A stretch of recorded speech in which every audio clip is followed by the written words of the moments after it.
Good morning everyone. Satyendra private ITI के digital learning class में आप सबों का स्वागत है। तो आज हम लोग देखेंगे बेल्ट के बारे में, उसकी और जानकारियों के बारे में। तो बेल्ट ड्राइव, तो ड्राइवर और ड्रिवन पुली को जिस चीज़ से हम लोग चलाते हैं, पावर ट्रांसमिट करते हैं, वो है बेल्ट। ठीक है, तो ये बेल्ट के द्वारा पावर ट्रांसमिट हो रहा है। ठीक है, एक ड्राइवर है, ड्राइवर पुली, और दूसरा ड्रिवन।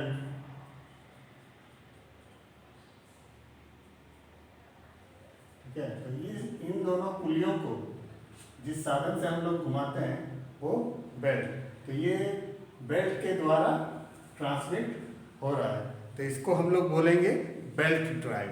अब इस बेल्ट के जगह पर अगर हम लोग चेन लगाते तो वो चेन ड्राइव कहलाता है। अब कितने टाइप्स का बेल्ट ड्राइव होता है? ठीक है, तो बेल्ट ड्राइव दो प्रकार का होता है, एक ओपन बेल्ट ड्राइव और दूसरा cross belt drive.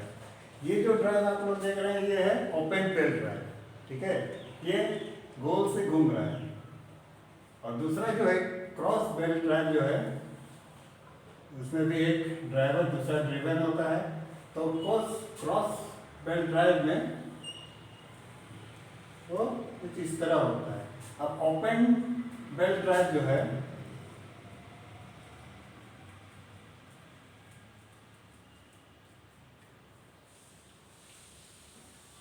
Open belt drive, और ये हो गया क्रॉस बेल्ट ड्राइव।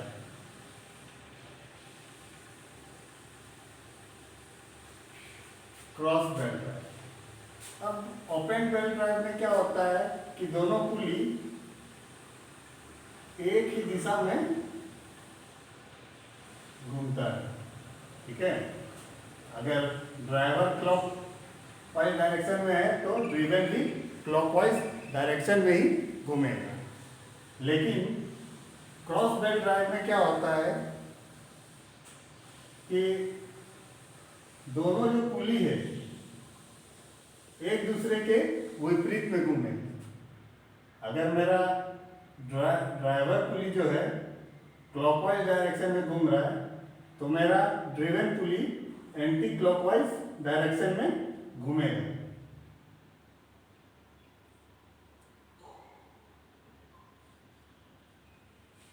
इस तरह। ठीक है, तो बेल्ट ड्राइव में दो तरह का ड्राइव होता है, ओपन बेल्ट ड्राइव और क्रॉस बेल्ट ड्राइव।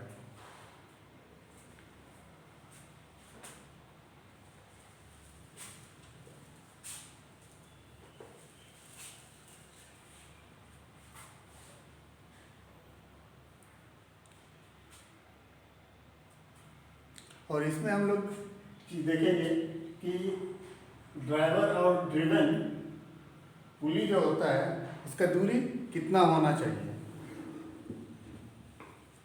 इसका दूरी बड़े पुली का व्यास से 3 गुना होना चाहिए, दोनों पुली की दूरी।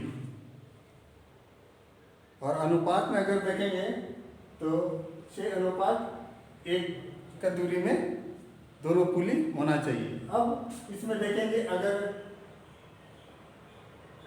दोनों पुली में जो बेल्ट लगी हुई है अगर वो ढीला होता है तो उसमें हम लोग को जॉकी पुली का इस्तेमाल करना चाहिए। अगर हम लोग जॉकी पुली का इस्तेमाल नहीं करते हैं तो यहाँ होता क्या है कि हमारा जो बेल्ट है वो पूरी तरह से जो पुली है उसमें ग्रिपिंग नहीं हो पाता है।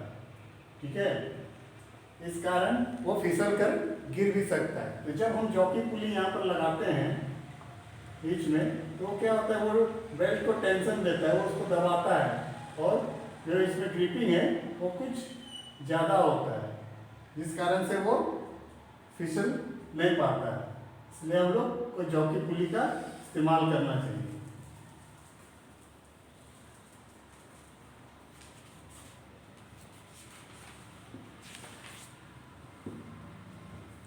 अब इसमें होता क्या है कि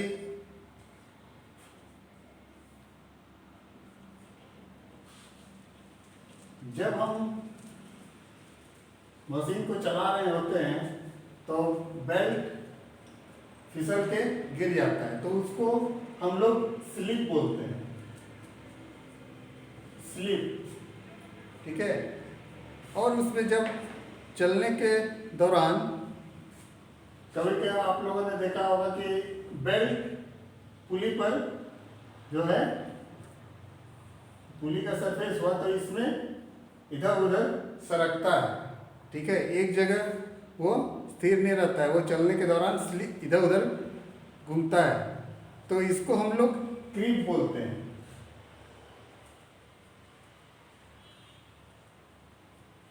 क्रीप।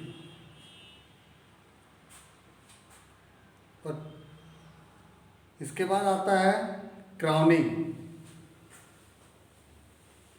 तो जैसे कि पिछले क्लास में आप लोगों को बताया कि जो पुली होता है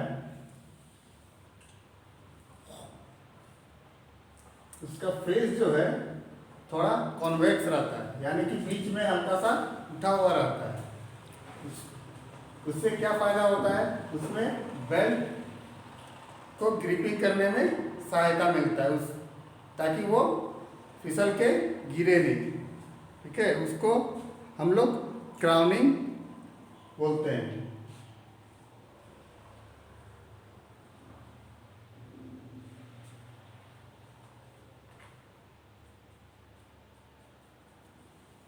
क्राउनिंग।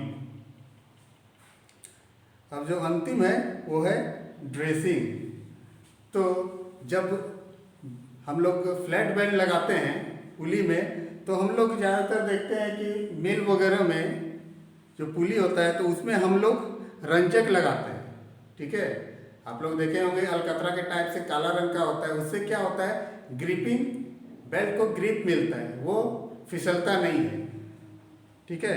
और जो बेल्ट में होता है हम लोग रेसिंग पाउडर का इस्तेमाल करते हैं, ठीक है। जैसे वी बेल्ट वगैरह में हम लोग रेसिंग पाउडर का इस्तेमाल करते हैं, इससे उसको ग्रिप करने की शक्ति मिलती है।